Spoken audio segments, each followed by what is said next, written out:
আসসালামু আলাইকুম সুপ্রিয় এইচএসসিয়ান, আজকে আমরা মূলত তোমাদের number system and digital device যে অধ্যায়টি রয়েছে সেই অধ্যায়টির লেকচার 2 নিয়ে হাজির হয়েছি। প্রথম লেকচারে আমরা সংখ্যা পদ্ধতির বিভিন্ন প্রকার নিয়ে আলোচনা করেছি। আজকে আমরা মূলত সংখ্যা পদ্ধতির রূপান্তর নিয়ে আলোচনা করব। ফার্স্ট অফ অল আজকের ক্লাসে আমরা যে জিনিসটা শিখব সেটা হচ্ছে দশমিক সংখ্যা পদ্ধতি থেকে বাইনারি, অক্টাল এবং হেক্সাডেসিমাল সংখ্যা পদ্ধতিতে কিভাবে রূপান্তর করা যায় সেই বিষয়টা নিয়ে আজকে আমরা জানব। আমরা জানি দশমিক সংখ্যা পদ্ধতির বেস 10 এবং বাইনারি সংখ্যা পদ্ধতির বেস হচ্ছে 2, অক্টালের হচ্ছে 8, হেক্সাডেসিমাল হচ্ছে 16। কেন আজকের ক্লাসে আমরা এই তিনটা পদ্ধতিতে যাওয়ার দশমিক থেকে রূপান্তরটা শিখব সেটার কারণ হচ্ছে এই তিনটা একই নিয়ম। আমি আবার বলতেছি, দশমিক থেকে বাইনারি, অক্টাল, হেক্সাডেসিমাল এই তিনটাতে রূপান্তর করার নিয়ম সেম। নিয়ম কি সেম, শুধুমাত্র বেসগুলো চেঞ্জ হবে। সো আগে আমরা নিয়মটা শিখি, তারপর একে একে আমরা দশমিক থেকে বাইনারি, তারপর অক্টাল, তারপর হেক্সাডেসিমালে যাব। শিক্ষার্থীরা দেখো, প্রথমে আমরা দশমিক থেকে যাব হচ্ছে বাইনারি। সো বাইনারিতে যদি যেতে চাই, আমরা জানি আমাদের পূর্ণ সংখ্যার ক্ষেত্রে বা পূর্ণ সংখ্যার জন্য আমরা 2 দ্বারা ভাগ করব, সংখ্যাটাকে 2 দ্বারা ভাগ করে করে যাব, এবং ভগ্নাংশ সংখ্যার ক্ষেত্রে আমরা 2 দ্বারা গুণ করে করে যাব। অর্থাৎ আমরা নিয়মটা শিখলাম, পূর্ণ সংখ্যার ক্ষেত্রে 2 দ্বারা ভাগ করে করে যাব, আর ভগ্নাংশ সংখ্যার ক্ষেত্রে 2 দ্বারা গুণ করে করে যাব। অক্টালে একই নিয়ম, খালি কি বেসটা চেঞ্জ হবে, 8 দ্বারা ভাগ, 8 দ্বারা, এখানে 8 হবে, হ্যাঁ 8 দ্বারা গুণ। হেক্সাডেসিমালের ক্ষেত্রে 16 দ্বারা ভাগ, 16 দ্বারা গুণ। জাস্ট এতটুকুই কিন্তু পার্থক্য, বেসিক পার্থক্য। সো আমরা শুরুতেই দশমিক সংখ্যা পদ্ধতিকে বাইনারিতে রূপান্তরটা শিখব। শুরুতে কি শিখব? দশমিক সংখ্যা পদ্ধতিকে বাইনারিতে রূপান্তর। তো চলো আমরা একটা সংখ্যা দেখতে পাচ্ছি, সেটা হচ্ছে 340.25। এই যে 340.25 কে আমরা দশমিক, যেহেতু এখানে 10 লেখা আছে তার মানে এটা হচ্ছে দশমিক সংখ্যা পদ্ধতি, এইটাকে আমরা বাইনারিতে নিব। যেহেতু আমাদের কোশ্চেন মার্ক দিয়ে 2 দেওয়া আছে তার মানে আমাদের বাইনারিতে নিতে হবে। সো চলো আমরা প্রথমেই দেখি এখানে আসলে পূর্ণ সংখ্যাটা কোনটা। আমরা জানি যে দশমিকের আগের অংশটুকু পূর্ণ সংখ্যা এবং মাঝখানেটাকে বলে রেডিক্স পয়েন্ট। আচ্ছা ফাইন। সো আমরা দেখো 340, এই যে 340 আছে, এই 340 কে আমরা, যেহেতু আমরা কোথায় যাচ্ছি, বাইনারিতে যাচ্ছি, এবং আমরা নিয়মে বলছি কি পূর্ণ সংখ্যার জন্য 2 দ্বারা ভাগ, তাই আমরা 2 দ্বারা ভাগ করছি 340 কে। 2 দ্বারা ভাগ করলে 340 কে যদি আমি 2 দ্বারা ভাগ করি, ক্যালকুলেটর চাপা ভাগ করবা, তাহলে 170 আসে।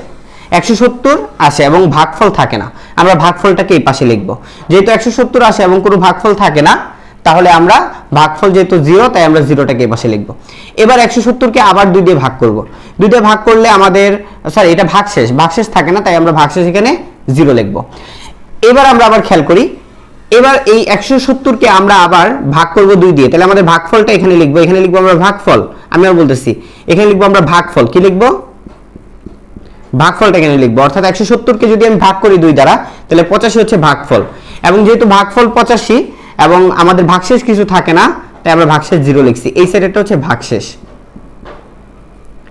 তাহলে এবার খেয়াল করো, 85 কে আমরা ভাগ করব হচ্ছে এবার 2 দিয়ে। 85 কে 2 দিয়ে যদি আমরা ভাগ করি, ক্যালকুলেটর চেপে ভাগ করবা, 2 দিয়ে ভাগ করো, তাহলে 4 দুগুণে হচ্ছে 8, 5 নামাইলে এখানে থাকে হচ্ছে কি 2 দুগুণে 4, তাহলে আমাদের কি থাকে, ভাগফল হচ্ছে 42। এই যে দেখো ভাগফল 42 লিখছি, এবং ভাগশেষ কত দেখো তো, ভাগশেষ হচ্ছে 1, এই যে ভাগশেষ 1 এখানে লিখছি। আবার এটা কিভাবে বের করা যায়, এটা তো এইভাবে ম্যানুয়ালি না করে ক্যালকুলেটর দিয়ে যদি করো, তাহলে তোমাদের 42 পয়েন্ট সামথিং আসবে, তাই না?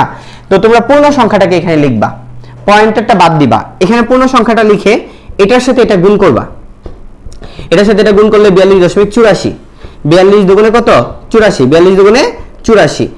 এবার কি করবা, 85 থেকে এই যে 42 দুগুণে 84 আছে এটা বাদ দিবা, তাহলেই তোমার ভাগশেষটা বের হয়ে যাবে। আবার 42 কে 2 দিয়ে ভাগ করবা 21, 21 দুগুণে 42, ভাগশেষ থাকে না 0। আবার হচ্ছে তোমার কি 21 কে 2 দিয়ে ভাগ করলে হয় হচ্ছে 10 দশমিক সামথিং, তাহলে 10 দুগুণে 20, 10 দুগুণে কি 20, 10 দুগুণে 20, আর এখানে আছে 21, তাহলে 21 থেকে 20 বাদ দাও, এই যে এই দুটো যে গুণ করছো সেখান থেকে তুমি এই 20 বাদ দাও, 21 থেকে 20 বাদ দিলে ভাগশেষ হচ্ছে 1।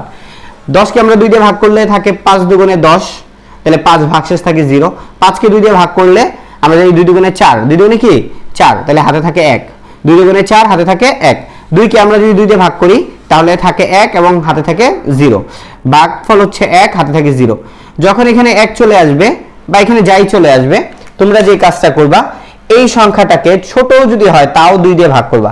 যেহেতু আমরা জানি যে এখানে 1 আর এটা বড় সংখ্যা, তাহলে ছোট সংখ্যাকে বড় সংখ্যা দিয়ে ভাগ করলে অবভিয়াসলি 0 হয়, 0 বার যাবে এবং এইটাই কিন্তু ভাগশেষ হয়ে যাবে, অর্থাৎ এখানে যেটা ছিল সেটাই ভাগশেষ হিসেবে বসে যাবে।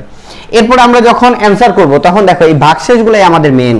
তো আমরা এই ভাগশেষগুলোকে কি করব, আমরা এই ভাগশেষ নিচে থেকে লেখা শুরু করব। 1 শুরুতে নিব 1, তারপর নিব 0, তারপর নিব 1, তারপর নিব 0, তারপর নিব 1, তারপর নিব 0, তারপর নিব 1, তারপর নিব 0, তারপর নিব 0। অর্থাৎ এই যে আমরা সিরিয়ালটা মেইনটেইন করে গেলাম, এইটার জন্য আমরা এখানে লিখছি দেখো এমএসবি, মোস্ট সিগনিফিক্যান্ট বিট। এটা হচ্ছে সবচেয়ে গুরুত্বপূর্ণ বিট এই 1টা, এবং এটা উপরে যেটা এই লাস্টে যেটা ছিল 0, এটা হচ্ছে LSB, least significant bit. So এখানে আমরা কি লিখবো, আমরা এই যে দেখো যখন 340 কে আমরা রূপান্তর করে ফেললাম 340, এখানে আসছে হচ্ছে তোমার কি, এখানে আসছে হচ্ছে তোমার দশমিক। তো আমরা এখানে লিখে দিলাম, এখান থেকে শুরু করছি 1 0 1 0 1 0, তারপর হচ্ছে কি 1 0 0, এভাবে কিন্তু নিচ থেকে উপরে আমরা সিরিয়ালি লিখে 2 লিখে দিছি, আমাদের রূপান্তর শেষ। অর্থাৎ পূর্ণ সংখ্যার ক্ষেত্রে আমরা রূপান্তর করে ফেললাম। কি করলাম, প্রতিবার 2 দ্বারা ভাগ করলাম এবং নিচে ভাগফল লিখলাম এবং ডান পাশে ভাগশেষ লিখলাম। প্রতিটা সংখ্যাকে 2 দিয়ে ভাগ করে নিচে ভাগফল লিখলাম, ডান পাশে ভাগশেষ লিখলাম। এভাবে আমরা পর্যায়ক্রমিকভাবে পূর্ণ সংখ্যার ক্ষেত্রে করতে পারি। আসো এবার ভগ্নাংশ। ভগ্নাংশ আছে 0.25। দেখো ভগ্নাংশটাকে আমরা এইভাবে সাজাবো, ঠিক আছে। ভগ্নাংশের ক্ষেত্রে আমরা এই জায়গাটা লিখবো পূর্ণাংশ, এই জায়গাটা লিখবো ভগ্নাংশ। তারপর আমাদের যে 0.25 আছে সেটা আমরা এখানে লিখবো, এখানে পয়েন্ট দিয়ে 25 লিখবো। পয়েন্ট দিয়ে 25 লেখার পর এটাকে 0.25 কে আমি 2 দ্বারা গুণ করব। 0.25 কে 2 দ্বারা গুণ করলে দেখবা ক্যালকুলেটর আসে 0.50, 0.50 বা 0.5 আসে। সো আমরা কি করব, আমরা এই যে 0 হচ্ছে পূর্ণাংশ, এই 0টাকে আমরা এই পাশে লিখবো, আর প্রথমটাই 0 দিবা না, তাহলে কিন্তু ঝামেলা লেগে যাবে। তাহলে আমরা এখানে 0 দিব আর 0.50 এখানে ছিল, এই সাইডে 0.50 দিয়ে দিব। এবার 0.50 এই পাশে দিয়ে দিলে আবার আমরা গুণ করব 2 দ্বারা। কাকে গুণ করব, 0.50 কে 2 দ্বারা গুণ করব। আমি কিন্তু এই সাইডটাকে আনবো না, আমি জাস্ট এই পয়েন্টের পরের অংশটুকুকে 2 দ্বারা গুণ করতে থাকবো। সো 0.50 কে 2 দ্বারা গুণ করলে হয় হচ্ছে 0.50 কে 2 দ্বারা গুণ করলে হয় 1.00। তাই আমরা পূর্ণ সংখ্যার ক্ষেত্রে 1 লিখলাম, যেহেতু 1 আসছে তাই 1 লিখলাম এবং 0.00 লিখে দিলাম। অর্থাৎ যতক্ষণ না পর্যন্ত এই জায়গায় 0 না আসতেছে ততক্ষণ পর্যন্ত আমি গুণ করতে থাকবো। 3 4 5 বার গুণ করার পরেই বুঝতে পারবা যে এটা আর 0 আসা সম্ভব না। সেই ক্ষেত্রে অবশ্য অন্য ব্যবস্থা করতে হবে। অর্থাৎ সেই ক্ষেত্রে যখন আর এখানে 0 আসতেছে না, তুমি 3 4 বার করার পর ওই 3 4 বার সংখ্যা লিখে ডট ডট দিয়ে দিবা। আসলে এবার আমরা দেখি, তাহলে 0.25 কে আমরা কি করছি, 0.25 10 কে আমরা কি করছি, আমরা এখন আবার একটা বিষয় আছে, আগে আমরা নিচ থেকে মোস্ট সিগনিফিক্যান্ট বিট ধরছিলাম, এখন উপর থেকে ধরবো। যেহেতু দশমিকের পরের অংশটা আসলে দশমিকের আগের অংশ থেকে উল্টা, তাই আমরা উপর থেকে ধরবো। এখন উপরেরটা হচ্ছে এমএসবি আর নিচেরটা হচ্ছে এলএসবি। উপরেরটা হচ্ছে এমএসবি, নিচেরটা হচ্ছে এলএসবি। তাহলে আমরা এখানে করে ফেললাম 0.25 10 হচ্ছে 0.012। তো আমরা লিখে ফেললাম। এবার দুইটাকে আমরা একসাথে লিখি, 340.25 বাইনারি দশমিকটাকে আমরা কি করব, এটা আমরা যেটা বের করছিলাম সেটা লিখলাম এবং 0.25 আমরা যেটা বের করছিলাম পয়েন্ট দিয়ে আমরা সেটা লিখলাম, লিখে দিয়ে আমরা 2 লিখে দিলাম। আমাদের কিন্তু সমাধান হয়ে গেল এবং আমরা দশমিক থেকে বাইনারিতে রূপান্তরটা শিখে ফেললাম। একই ভাবে যখন আমরা অক্টাল করব তখন 8 দ্বারা আমরা ভাগ করে যাব এবং 8 দ্বারা আমরা গুণ করে যাব।